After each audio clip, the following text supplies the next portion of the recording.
이사야서 5장 1절에서 7절까지 같이 한번 교독으로 한번 하겠습니다. 내가 1절을 읽으면 여러분 2절을 읽어주세요. 7절까지입니다. 나는 내가 사랑하는 자를 위하여 노래하되 내가 사랑하는 자의 포도원을 노래하리라. 내가 사랑하는 자에게 포도원이 있으며 심히 기름진 사내로다. 땅을 파서 돌을 제하고 그 상품 포도나무를 심었도다. 그 중에 망대를 세웠고 또 그 안에 술을 탔도다. 좋은 포도 맺기를 바랐더니 들포도를 맺었도다. 예루살렘 주민과 유대 사람들아 구하노니 이제 나와 내 포도원 사이에서 사리를 판단하라. 내가 내 포도원을 위하여 행한 것 외에 무엇을 더할 것이 있으라. 내가 좋은 포도 맺기를 기다렸거늘 들포도를 맺으면 어찌 되는고. 이제 내가 내 포도원에 어떻게 행할지를 너희에게 이르리다. 내가 그 울타리를 걷어 먹힘을 당하게 하며 그 담을 헐어 짓밟히게 할 것이요. 내가 그것을 황폐하게 하리니 다시는 가지를 자름이나 북을 거두지 못하여 찔레와 가시가 날 것이며 내가 또 구름에게 명하여 그 위에 비를 내리지 못하게 하리라 하셨으니. 같이 할게요. 물은 만군의 여호와의 포도원은 이스라엘 족속이요 그가 기뻐하시는 나무는 유다 사람이라. 그들에게 정의를 바라셨더니 도리어 포악이요 그들에게 공의를 바라셨더니 도리어 부르짖으며도다. 아멘.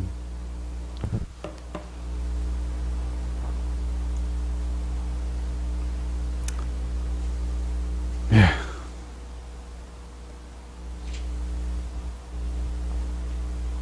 예, 오늘 벌써 성령의 9가지 열매 중에 이제 6번째까지 왔는데 오늘 본문 말씀을 이사야서 5장 1절 7절 말씀을 같이 참고해 봤는데 아마 여러분들 많이 읽어봤을 그 내용입니다.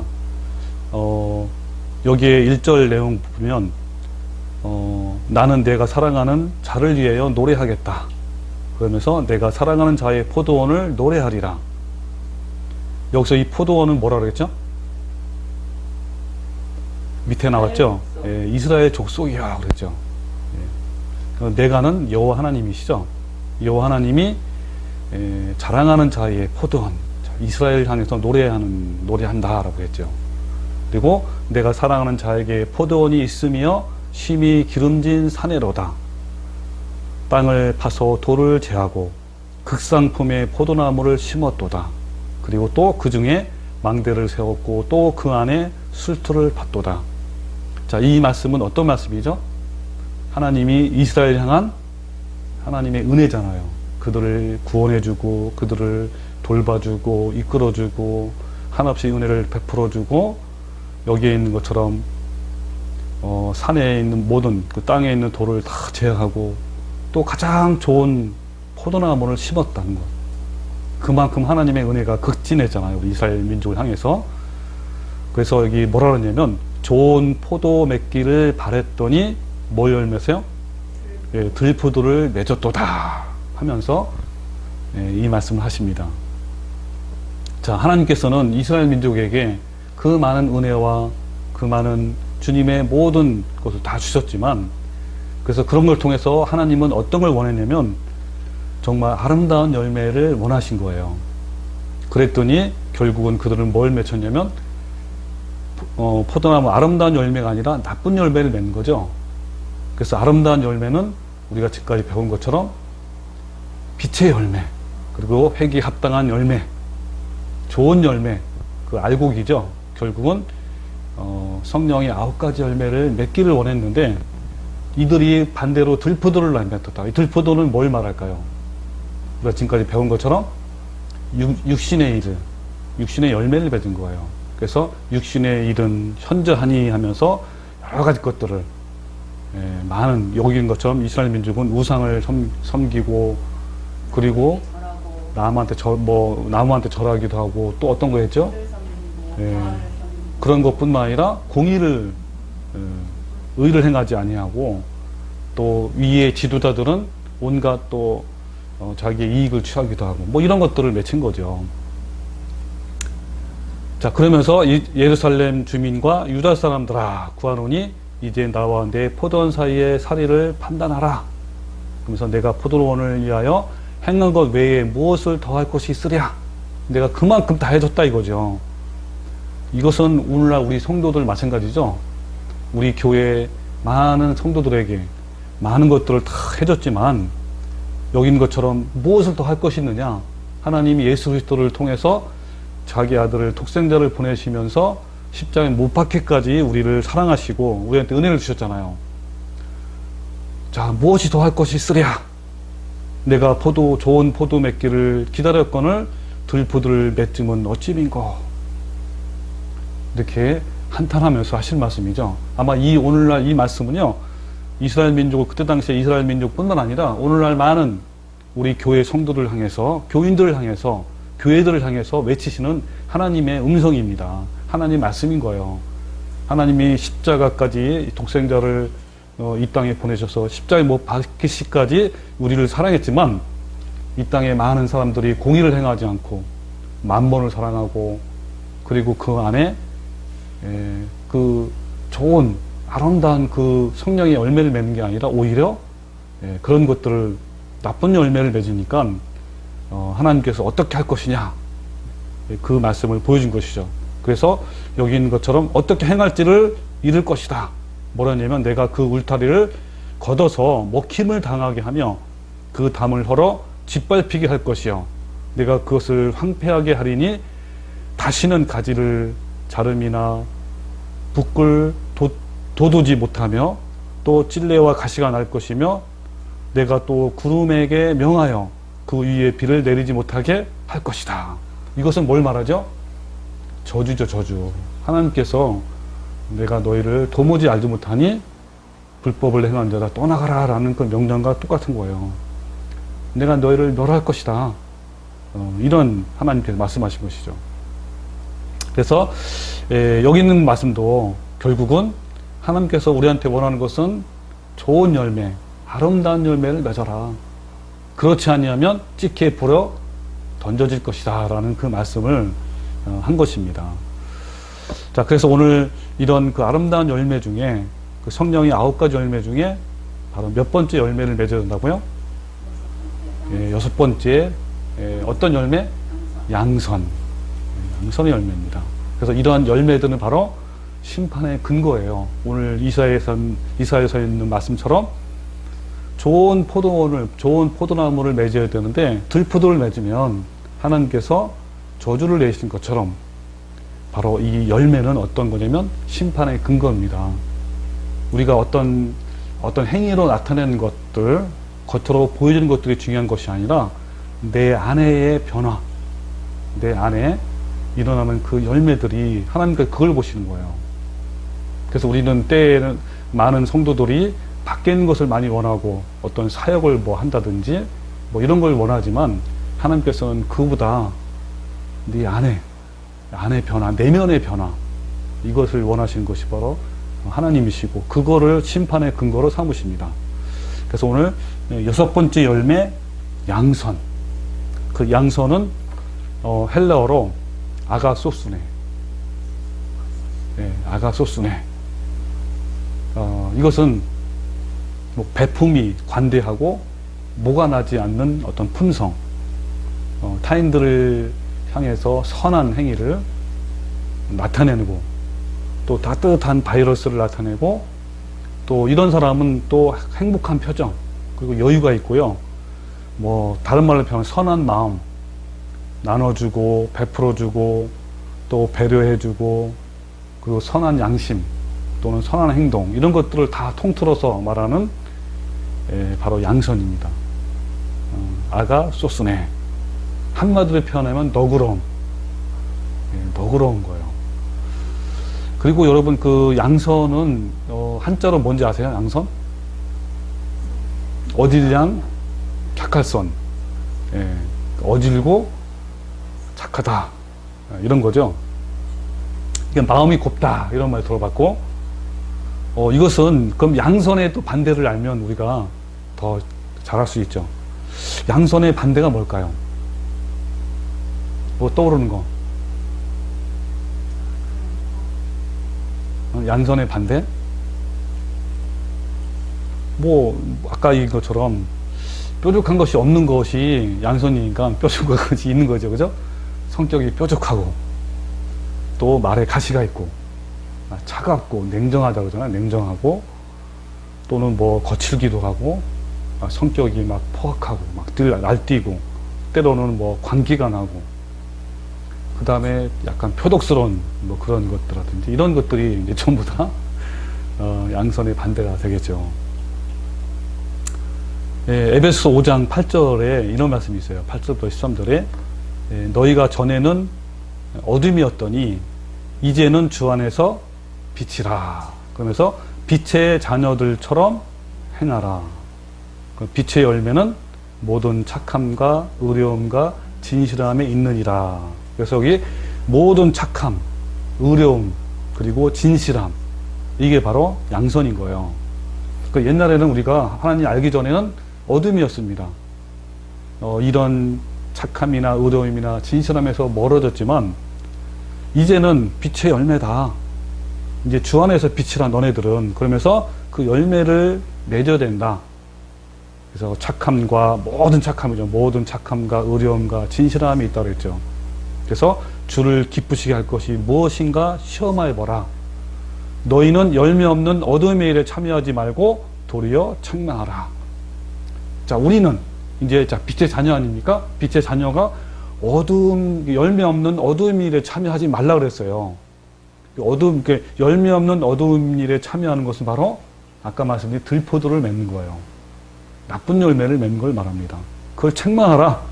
그들이 은밀히 행하는 것들은 말하기도 부끄러운 것들이라. 그러나 책망을 받는 모든 것은 빛으로 말미암아 드러나나니 드러나는 것마다 빛이라 그랬습니다. 빛의 열매. 여기서 말하는 빛의 열매는 모든 착함과 의로움과 진실함이 있다. 이것이 바로 주를 기쁘시게 하시는 거고, 이런 사람이 바로 내면의 변화, 이 내면의 변화가 일어나는 것. 우리가 매일 날마다 생활하면서 이 내면의 변화가 없으면 이거는 신앙이 없는 거예요. 하나님과 관계가 없습니다.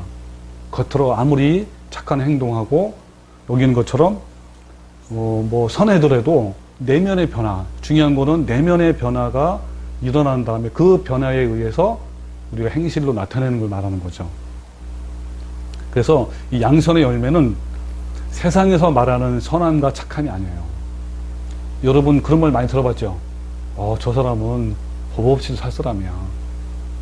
그런 사람 예수님을 안 믿는데 불구하고 많아요. 특히 제가 이제 학교 생활을 하면서 우리 선생님들 중에, 교사들 중에 교회 다니는 사람이 오히려 나한테 해를 끼치는 게 많이 봤어, 나는. 참 너무 이렇게 그런 면을 보면서 제가 많이 고민도 했었고, 아니 어떻게 예수님 믿는 사람이 그렇게 나한테 해를 끼치고 상대방을 모함하고 이럴까. 근데 오히려 안 믿는 사람이 꽤 있어요. 몇 명. 나랑 더 친하고 더 남의 마음을 잘 알아주고 또 이런 걸 많이 봤거든요. 어쨌든 그런 분들은 우리가 보기에 참 착하고 순진하고 뭐 이런 면이 있는데, 이러한 겉으로 나타나는 착함, 선함이 아닙니다.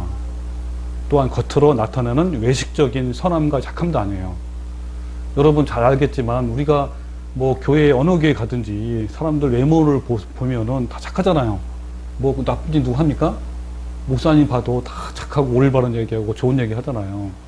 그래서 이런 것이 아니고 지금까지 우리 본 것처럼 무엇임에도 불구하고 어떤 거요? 너그럽고 관대한 것을 말합니다. 자, 어떤에도 불구하고? 그렇죠. 예. 내가 너그러움을 나타낼 수 없는 상황이 아님에도 불구하고. 그렇죠. 우리가 좋은 사람한테는 얼마든지 좋게 할 수 있고 착하게 할 수 있고 다 할 수 있잖아요. 아까 제가 말한 그런 그 선생님들도 또 본인이 공격하면 어떨 것 같아요? 당연히 공격하죠. 조금이라도 원망한 소리 하면은 바로 또 원망이 오고. 그런 게 아니고 그럼에도 불구하고 너그럽고 관대한 걸 말해요. 사실 여러분 나를 향해서 좋은 말 안 하고 나쁜 말 하고 나를 이렇게 왜곡해서 모함하는 거 있잖아요. 이제 이 사회생활 때는 그런 거 많거든요. 그런 사람을 향해서 너그럽고 관대한다는 게 어려워 쉬워요? 진짜 어려워요. 이거는 우리의 사람의 힘으로는 불가능해요. 정말 불가능합니다. 내가 옛날에 몇 번 간증을 했지만 교회에서 이제 그러한 모함을 받고 그러한 내한테 굉장히 이렇게 상처받는 말을 했거든요. 그리고 또 동시에 그때 그 기간 동시에 학교에서도 또 그런 공격을 받아서 내가 교회에서도 많이 힘들었고 학교에도 힘들었고 그래서 그거를 너무 내가 마음이 아프고 상하니까 정말 이렇게 기도도 많이 했고 또 이렇게 했지만 계속 내 안에 남는 거예요. 이 쓴뿌리가.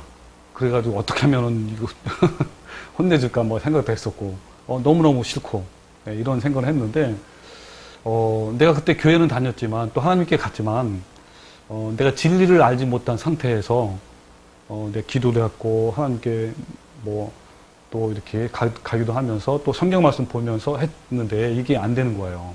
내가 진리를 알고 나서부터는 그러한 이런 그 쓴뿌리가 나한테 와도 내가 주님께 가까이 가면 이제 그런 것들이 해결되는 그런 모습을 봤는데 어쨌든 이런 예수님의 이 품성은요, 내 옛 자아가 십자가에서 날마다 죽어가는 사람들에게만 주어지는 위로부터 오는 영성.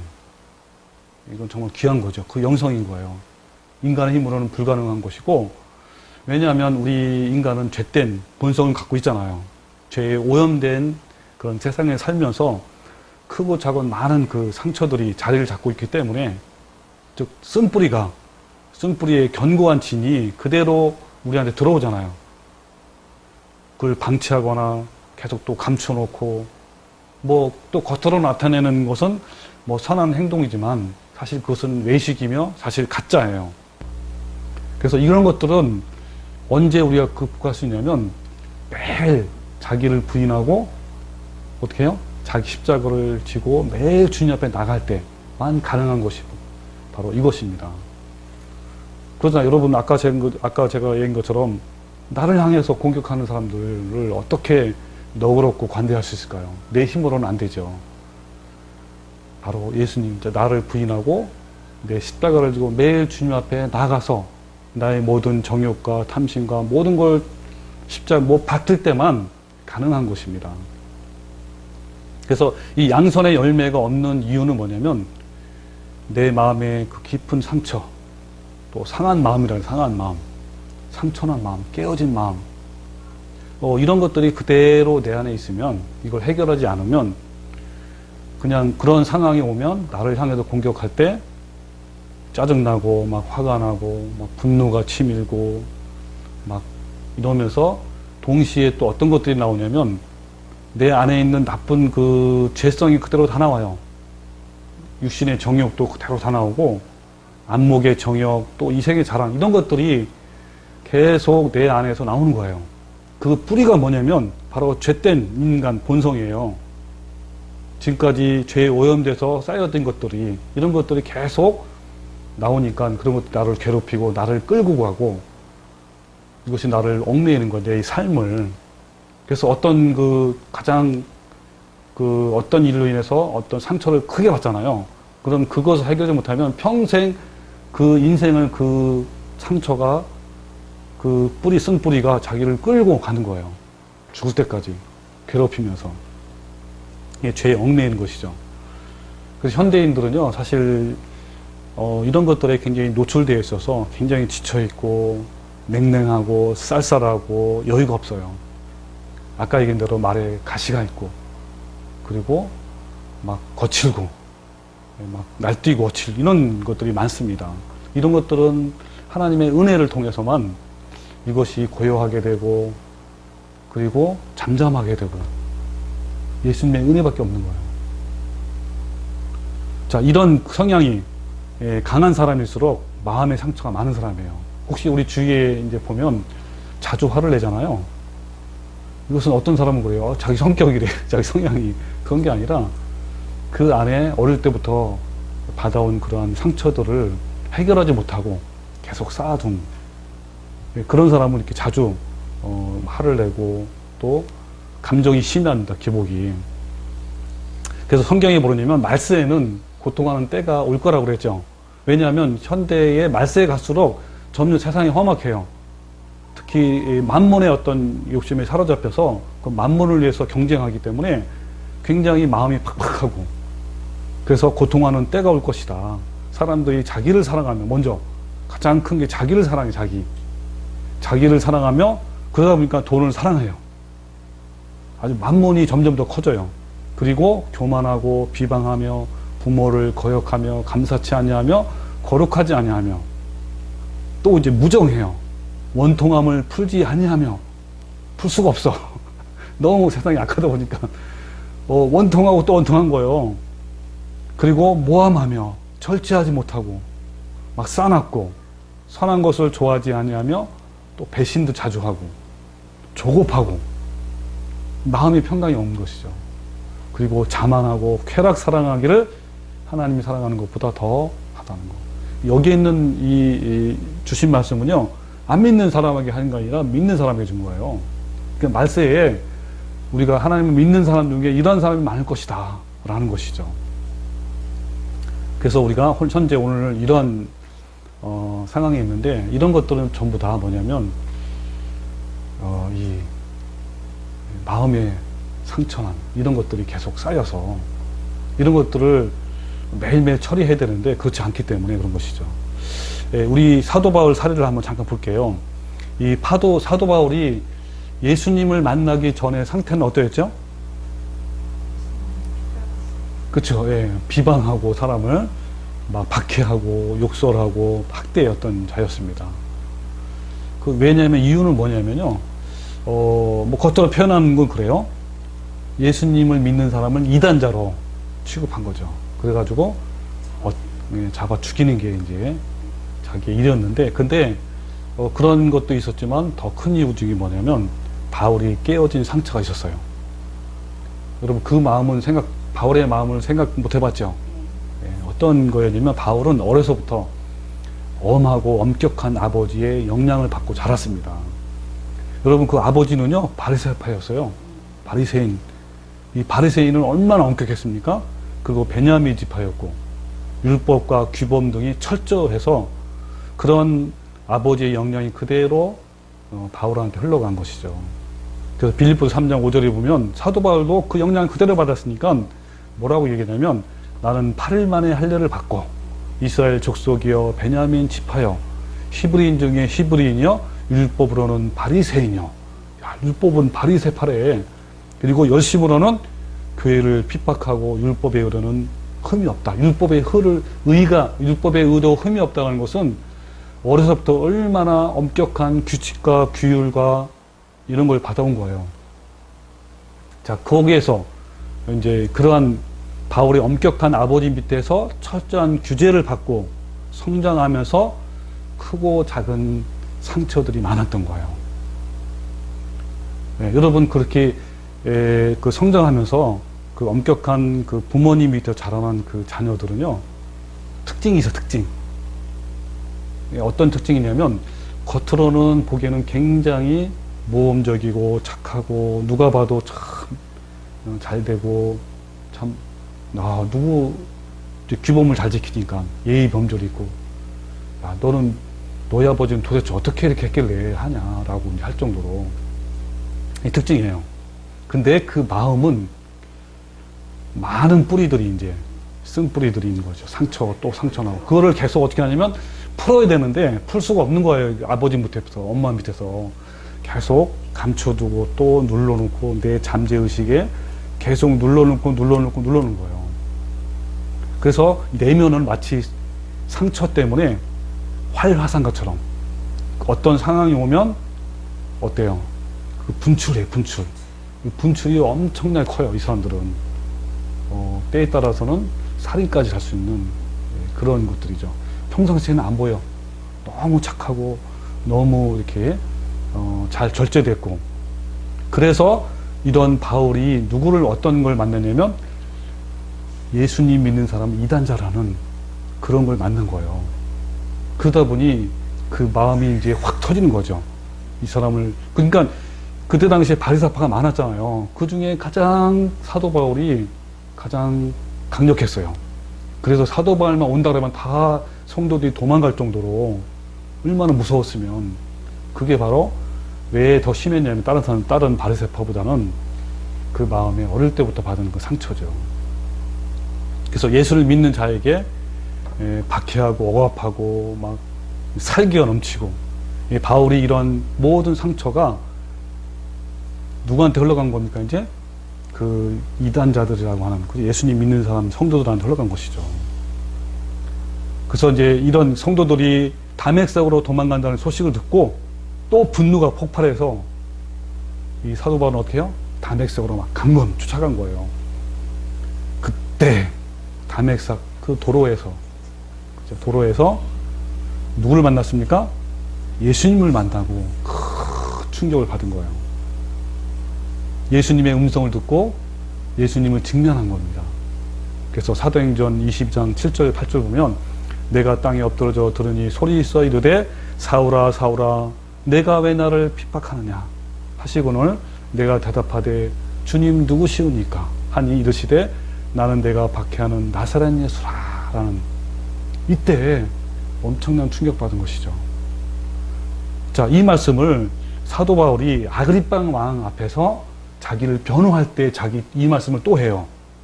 어떻게 하냐면 사도행전 26장 13절에 왕이여 정오가 되어 길에서 보니 하늘로부터 해보다 더 밝은 빛이 나와 내 동행들을 들러 비치는지라. 우리가 다 땅에 엎드러짐에 내가 소리를 들으니 히브리 말로 이르되 사울아 사울아 내가 어찌하여 나를 박해하느냐. 가시채를 뒷발질하기가 내게 고생인지라. 내가 대답하되 주님 누구시오니까. 주께서 이르시되 나는 내가 박해하는 예수라.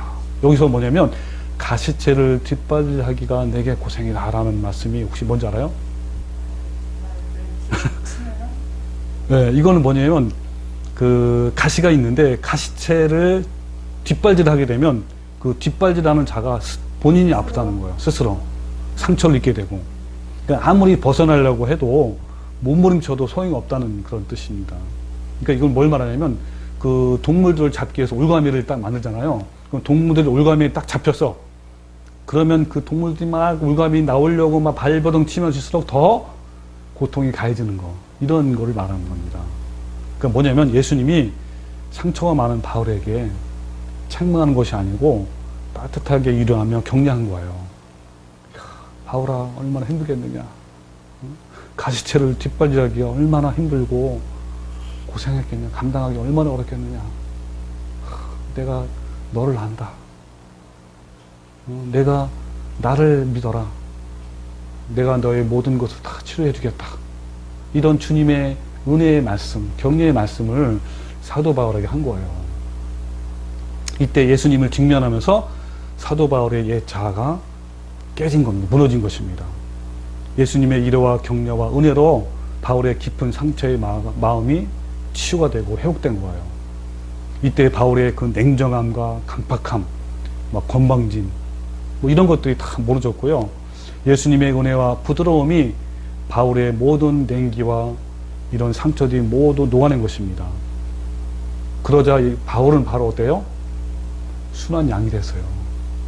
그렇게 예수님 하면은 치를 떨던 그 예수님의 은혜와 사랑과 격려 앞에서 바울은 순한 양이 된 것입니다. 근데요, 바울은요, 며칠 동안만 자기를 부인하고 정욕을 십자가에 못 박은 것이 아니라 사도 바울은 뭐라고 증언했죠? 나는 날마다 죽노라 그랬습니다. 나는 내 몸을 저 복종시킨다 매일 라고 왜 고백했냐면요, 계속 이런 죄의 상처들, 죄의 뿌리들은요 계속 우리를 공격하고 우리 본성이 그렇잖아요. 그렇기 때문에 바울은 매일매일 내가 죽는다. 매 순간, 우리도 마찬가지예요. 매 순간 죽지 않으면 안 됩니다.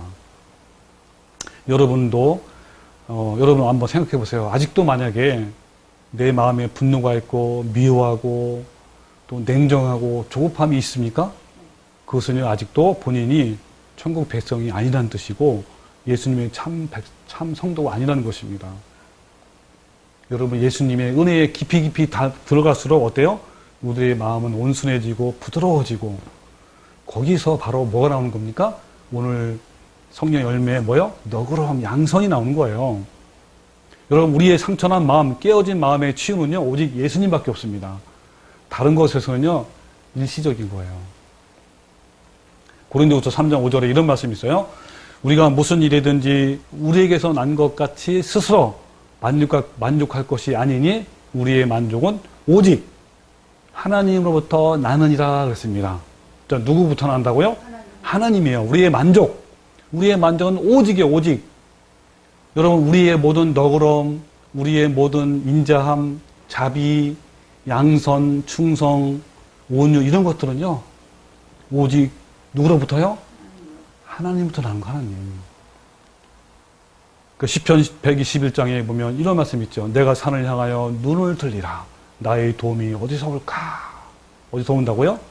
천지를 지으신 맞습니다. 예, 나의 도움은 천지를 지으신 여호와께서로다. 여호와께서 너를 시족하지 아니하게 하시며 너를 지키시는 이가 졸지도 아니하시리로다. 이스라엘을 지키시는 이는 졸지도 아니하시고 주무시도 아니하시리로다. 여호와는 너를 지키시는 자라. 여호와께서 내 오른쪽에서 내 그늘이 되시나니 낮의 해가 너를 상하지 아니하며 밤의 달도 너를 해치지 아니하리로다. 여호와께서 너를 지켜 모든 환난을 면하게 하시며 또 내 영혼을 지키시리로다. 여호와께서 너의 출입을 지금부터 영원까지 지키시리로다. 예, 맞습니다. 우리의 도움은 오직 하나님밖에 없어요. 천지를 지으신 오직 여호와밖에 없습니다. 그 주님께 나가면 되는 거예요. 여러분, 또 한 가지 제가 성경의 인물을 제가 하나 또 사례를 대려고 그러는데요. 성경에 나온 인물 중에 예수님 빼고 마음의 상처가 제일 많은 사람이 누굴까요? 여러분 상상해 보세요. 자라면서 상처를 많이 받은 인물이 있어요. 물론 여러 인물이 있지만 떠오르는 사람 누구야? 성경 인물 중에 에서도 진짜 마음이 상처 받겠네. 예, 맞아요. 근데 에서는 극복을 했나 모르겠습니다. 예, 요셉. 예. 요셉은 어릴 때 형한테 팔렸잖아요. 형들한테. 그 자기의 혈육이잖아요. 물론 이복 동생이지만 어쨌든 아버지 피는 같은 거거든요. 여러분, 그때 요셉의 그 마음은 어떨 것 같아요? 비참하죠. 그리고 애굽으로 팔리기 전에 요셉은 굉장히 귀함을 받았죠. 그 요셉의 아버지가 야곱이잖아요. 12아들 중에 요셉을 가장 편애할 정도로 어떤 옷을 입었죠? 채색 옷을. 예, 그것은 그 당시에 귀족들만 입는, 왕들이나 귀족들이 입는 옷인데, 그것 때문에 이제 시기심을 받았죠. 질투를 받았고, 또 꿈을 꿀 때마다, 또 이제, 예, 그때 당시에 아버지가 뭐라 할 정도니까, 그 형제들의 얼마나 미움을 샀겠습니까. 그런 때에 이제 아버지의 심부름으로 음식을 가지고 찾아갔잖아, 형들을. 그때 이 모진 형들은 물 없는 구덩이에다가 빠뜨렸습니다. 죽이려고. 그때 마침 미디안 상인이 지나가잖아요. 그래서 그들을 팝니다. 그죠?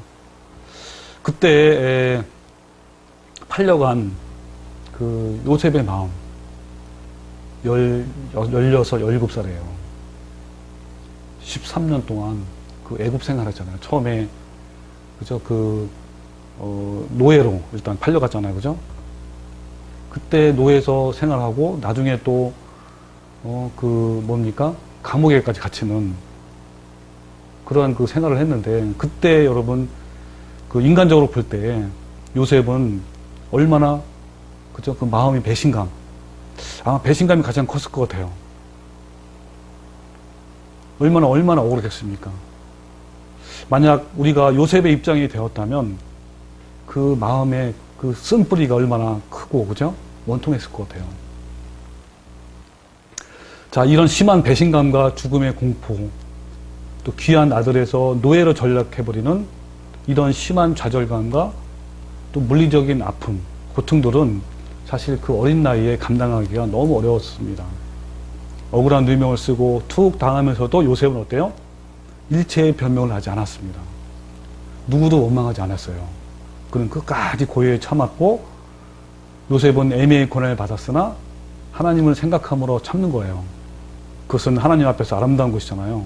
이것이 바로 요셉의 아름다운 열매이며 하나님의 성품입니다. 자, 요셉은 어떻게 그럴 수 있을까요?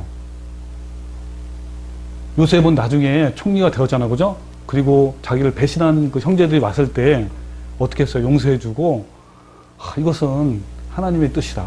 하나님이 우리나라를 살리기 위해서 한 것이다라고 이렇게 했는데, 도대체 요셉은 어떻게 해서 이 어린 나이에 그런 배신감, 억울함과 이런 것을 이겨냈을까요? 창세기 39장 21절에 해답이 있어요. 자, 창세기 39장 21절. 자, 읽어볼게요.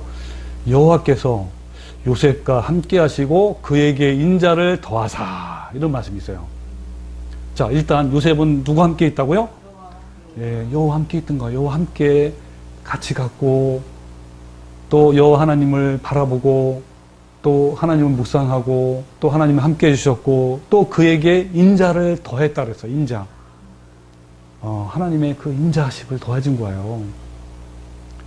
여러분, 만약에 요셉의 힘으로 이 어려운 걸 감당했을까요? 절대로 아닙니다. 하나님이 함께 하셨고, 그에게 인자하심을 더하셨고, 그에게 은혜를 베푸신 겁니다. 그래서 창세기 45장 5절에 보면, 그러므로 당신들이 내가 이곳에 판 것을 이제는 슬퍼하거나 괴로워하지 마옵소서. 이는 하나님께서 생명을 보존하게 하시려고 당신들 앞서 나를 보내신 것입니다. 라고 한 거예요. 이거는요, 그냥 한 게 아니에요. 하나님께서 하신 겁니다. 여러분, 이 요셉은요, 보복할 수 있는 힘도 있었고, 이치에 있었고, 그런 상황에는 있었습니다. 그럼에도 불구하고, 하나님께서 자기를 향해서 오래 참아주시고, 은혜 베풀어 주시고, 그런 것처럼 요셉은 그 형제들에게 보복하지 않고, 관용을 베풀고, 너그러운 양선의 성품을 보여준 거예요. 여러분, 우리의 힘이 아니고 누구라고요? 하나님께서 그렇게 해주신 겁니다. 그래서 여러분, 처음에는 이 요셉은 무섭고 두려워서 아우성을 치며 살려달라고 했을 것입니다. 상심이 컸고 억울하고 원망하고 때로는 복수하고 싶다는 마음이 있었을 거예요. 그렇지만 요셉은 그 모든 문제를 오래 참고 주님께 가져간 거예요. 이때 주님께서 평강과 자비와 인자와 인애와 양선, 관대함이죠. 위로를 그런 거로부터, 이런 마음의 상처로부터 치유가 되고 회복된 겁니다. 오히려 하나님의 섭리를 깨닫고 감사하면서 주님을 전적으로 신뢰하는 믿음의 삶을 산 거예요. 그래서 마침내 애굽의 총리가 되어서 민족을 구원하게 된 겁니다. 여러분, 우리 주변에는요, 이런 요셉처럼 가까운 가족들로부터 상처받고 불행스러운 그런 과정을 지내는 사람이 많습니다. 우리나라는 무슨 민족이라고 했죠? 하나의 민족이래요. 하나의 민족. 한이 맺혀서. 그래서 우리나라밖에 없는 기도가 있어요. 주여 삼창하는. 그게 이제 한이 맺혀서 나온 그런 삼창이라는, 주여 삼창이라고 하잖아요. 한 맺힌 민족이라고. 네? 그래서 우리나라밖에 없는 하나, 또 한이 뭐가 있는데 내가 기억이 안 나는데 있어요. 우리나라 한 때문에 나온 그 언어가 있는데 갑자기 생각이 안 나네요. 그래서 너무나 많아요. 우리 여러분 가운데서도요, 요셉처럼 억울한 일을 당한 분들이 있다면 요셉에 당한 고난을 생각하면서 고난 가운데서도 위로와 인자와 은혜를 주시고 또 우리를 정금같이 단련하시는 그 하나님의 손길을 우리가 보면 됩니다. 그런 고난 가운데서 하나님께서 뜻을 이루십니다. 하나님이 믿는 성도들에게 고난과 연단을 주시는 의미가 무엇인지 우리는 깨달아야 됩니다. 바로 하나님의 손길, 하나님의 그 은혜를 바라보면 우리는 얼마든지 이런 한 맺힌 세상에서 감사와 또 오히려 주님의 은혜를 맛볼 수 있는 그런 삶을 사는 거죠. 제가 어릴 적부터 받은 그 상처에 대한 그 기사가 난 거를 제가 기사보다는 이제 자료가 있어요. 어떤 성도가 이제 이런 말을 한 겁니다. 어떻게 얘기하냐면 이런 질문을 하면서 얘기한 거예요. 어릴 적 받은 마음의 상처는 평생 가나요? 하면서 질문한 거예요. 제가 어릴 때 부모님 사이가 좋지 않아서 친척집에 여러 번 보내졌어요. 외할머니네, 막내 이모네, 큰 이모네를 왔다 갔다. 그러다 큰 이모네 집에 1년 정도 있게 되었는데 저랑 동갑인 사촌이 있어서요. 저는 그 애가 부러우면서 미웠나 봐요. 지금도 별로 친하게 못 지내고 있어요. 그 당시 엄마 아빠가 너무 보고 싶어서 밥도 제대로 못 먹고 만화를 보면서도 계속 울었던 기억이 나요. 밤마다 소리 안 내고 울며 또 매일 울면서 잠도 잤고요. 그 뒤로 부모님과 함께 살게 되었는데도 밤에 불을 끄면 숨죽여 울며 그랬어요. 심지어 몰래 우는 걸 즐기는 것처럼 자는 시간을 기다리기도 했고요. 성인이 되면서도 마찬가지였고요. 좋은 남편을 만나서 결혼을 했는데 우울한 감정이 몰려오면 주체가 안 되네요. 방황을 계속하는 것 같아요. 상담을 받으면 나아질 수가 있나요? 제가 불쌍해요. 자신감도 너무 없고요. 이런 얘기예요. 바로 이런 것들이 많았어요. 특히 우리 세대도 그렇지만 우리 윗세대도 많았고, 그러면 우리 세대나 또 우리 윗세대의 그 부모님들이죠. 그런 것들이 그대로 어디로 흘러와요? 자녀한테 흘러오고 또 자녀한테 흘러가고, 이것이 그대로 흘러가는 것이죠. 그렇다 보니까 우리나라는 너무나 이런 어릴 때부터 이런 크고 작은 뿌리가 많습니다. 상처가. 그래서 이와 같이 요셉처럼 타인한테 당하는 이런 마음의 상처는 우리의 힘으로 치유되기 너무 어려워요.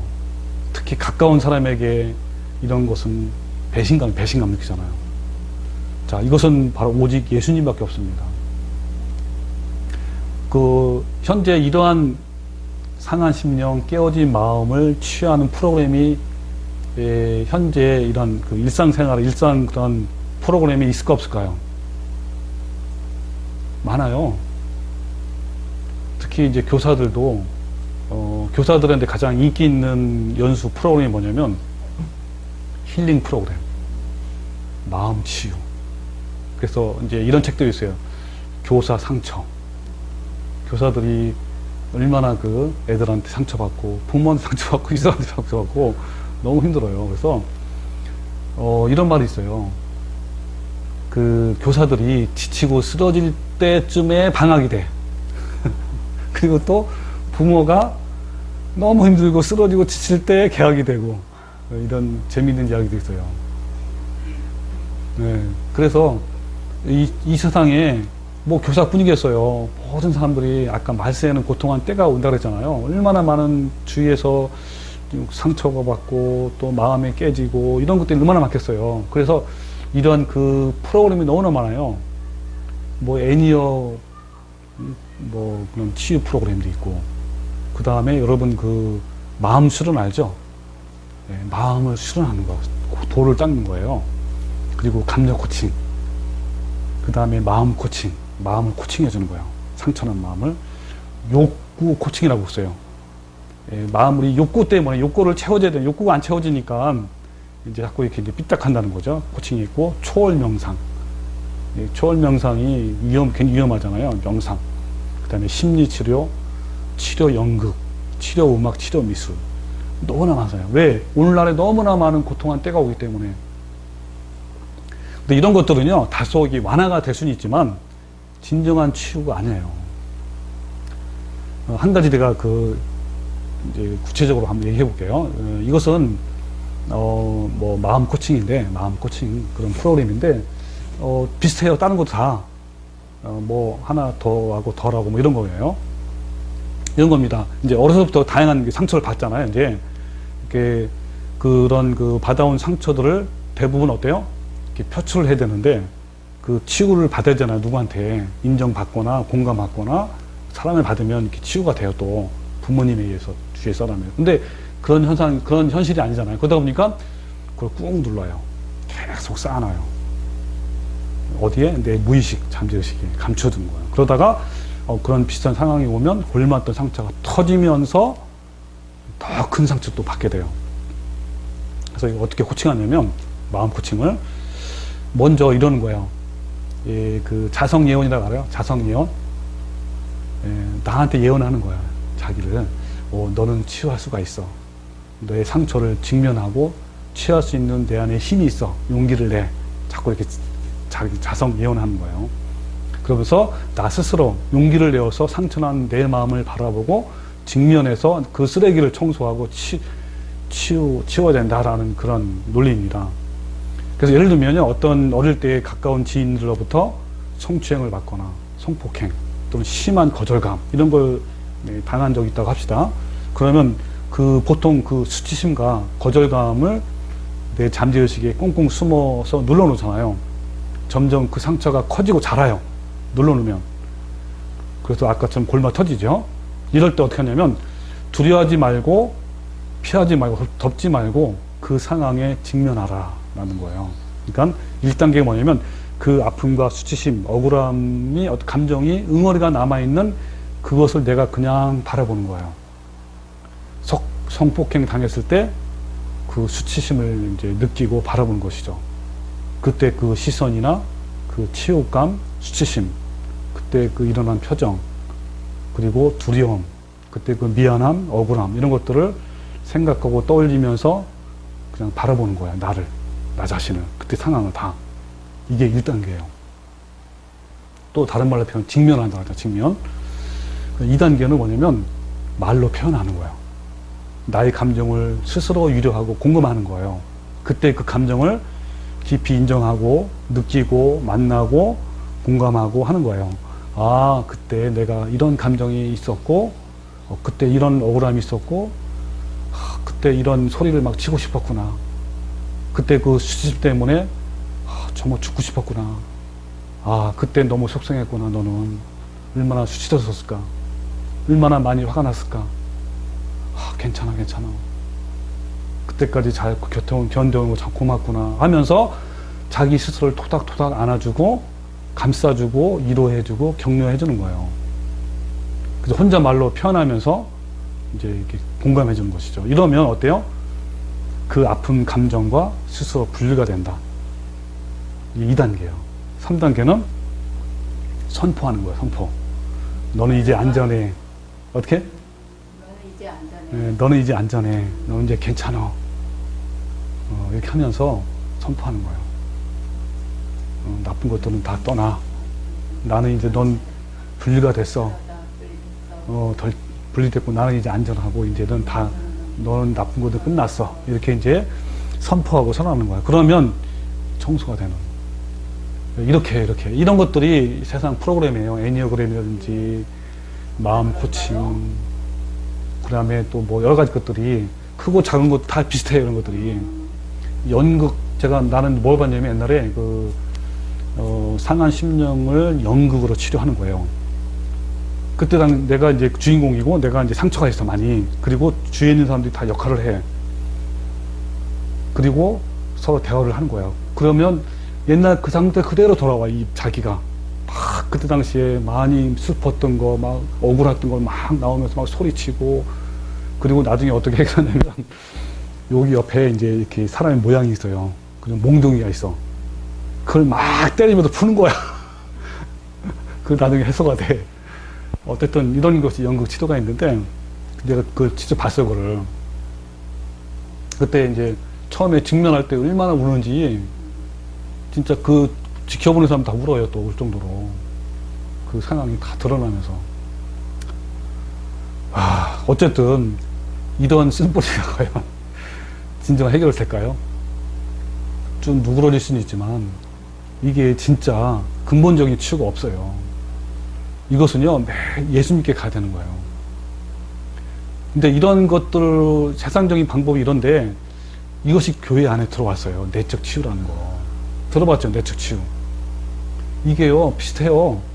근데 그거 이제 예수님이 이제 들어간 것이죠. 예수님 신앙이 들어간 건데, 뭐 이제 물론 여기서도 효과가 볼 수는 있어요. 예수님을 직면하고 예수님을 만나게 되고 거기서 이제 예수님의 위로하심 이런 걸 하는데 그리고 또 때에 따라서는 이제 선포도 기도도 많이 합니다. 많이 해봤을 거예요 이제. 그때 당시에 들어왔던 그 마귀 사탄을 향해서 떠나갈지어다 물러가라 아주 수십 번 외쳐요.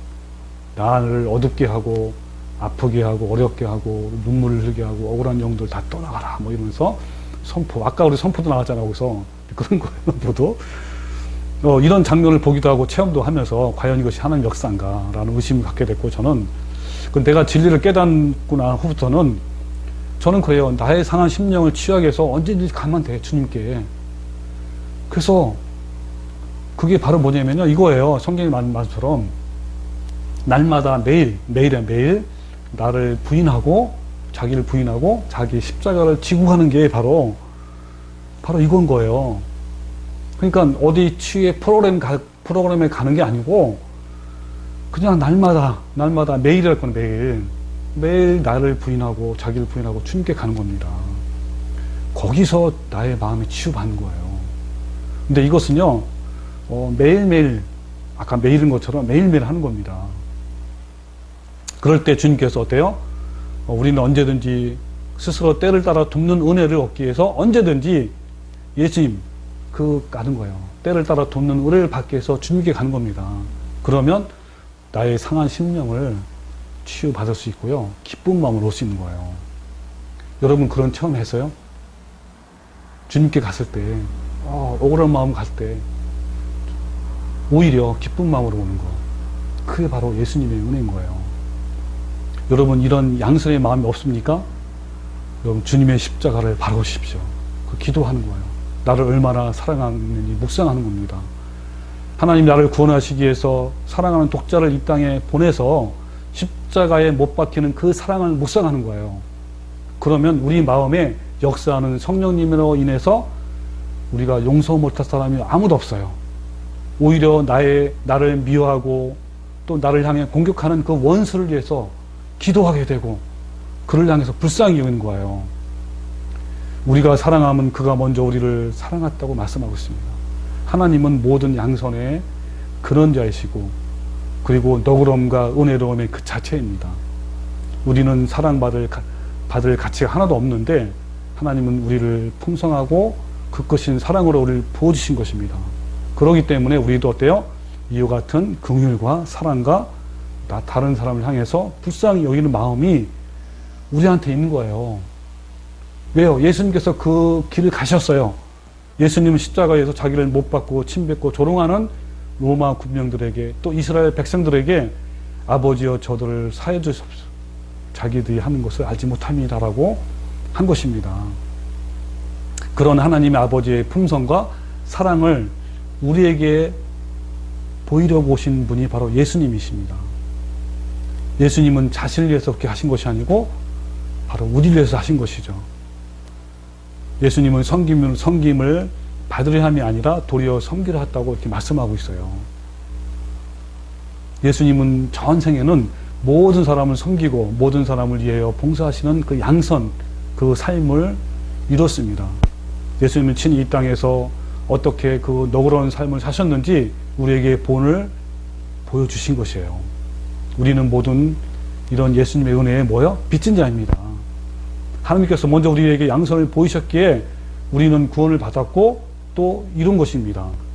그래서 십자가에 시작된 이 구원은 세상에 무엇으로도 갚을 수 없는 은혜에 빚인 거예요. 우리는 이 빚진 마음을 가지고 있으면 얼마든지 우리 안에 양선의 마음, 이 양선의 마음이 뭐죠? 성령의 9가지 열매 중에 6번째 열매가 우리한테 있는 거예요. 한번 우리 같이 성경을 찾아봅시다. 약간 졸립죠? 자, 베드로전서 2장 18절 한번 찾아볼게요. 베드로전서 2장 18절에서 자 24절 말씀.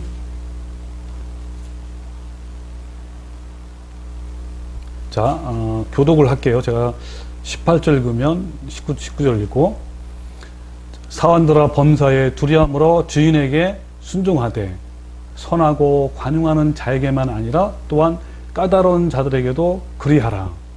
부당하게 고난을 받아도 하나님을 생각함으로 슬픔을 참으면 이는 아름다우나 죄가 있어 매를 맞고 참으면 무슨 칭찬이 있으리요. 그러나 선을 행함으로 고난을 받고 참으면 이는 하나님 앞에 아름다우니라.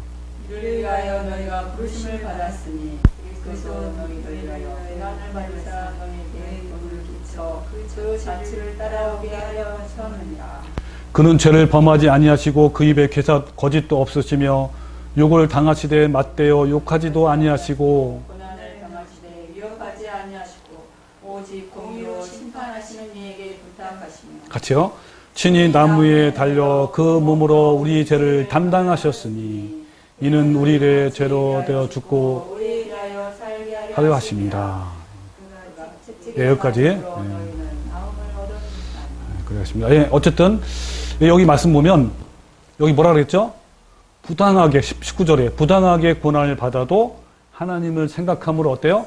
슬픔을 참으면 일은 어때요? 아름답다. 이게 바로 아름다운 열매인 거예요. 자, 부당하게 고난을 받았어요. 그때 어떻습니까? 누구를 생각하라고요? 하나님을 생각하고 하나님을 묵상하는 거야. 주님께 가는 거예요.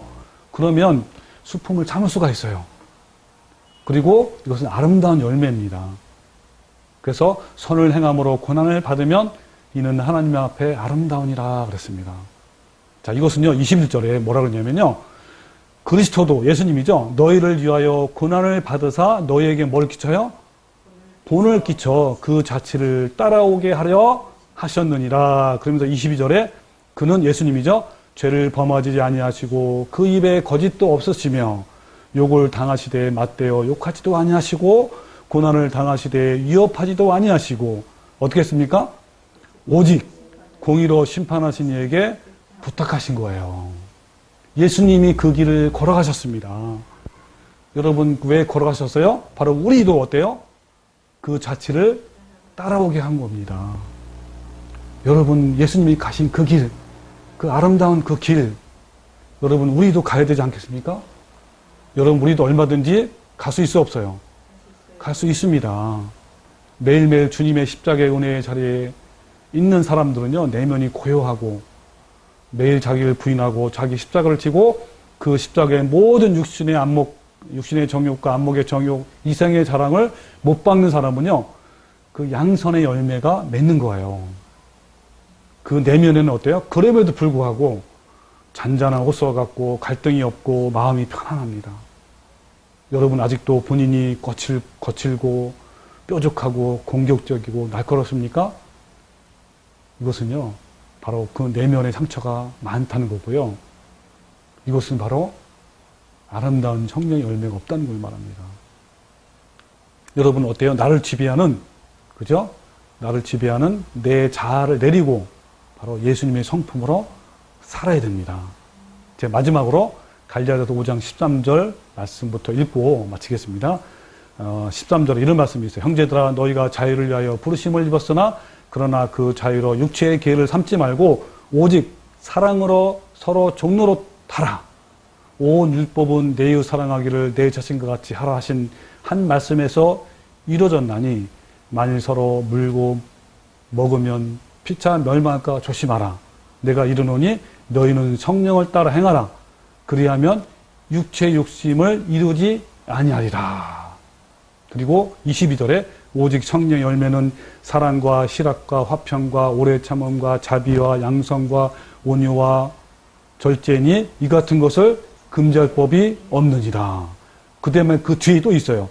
그리스도 예수의 사람은 육체와 함께 그 정욕과 탐심을 십자가에 못 박았느니라 그렇습니다. 여기에 왜 이런 말씀이냐면요, 맞아요. 그 욕심과 탐심을 십자가에 못 박는 사람만이 뭘 할 수 있어요? 아름다운 열매, 성령의 열매를 맺을 수가 있는 겁니다.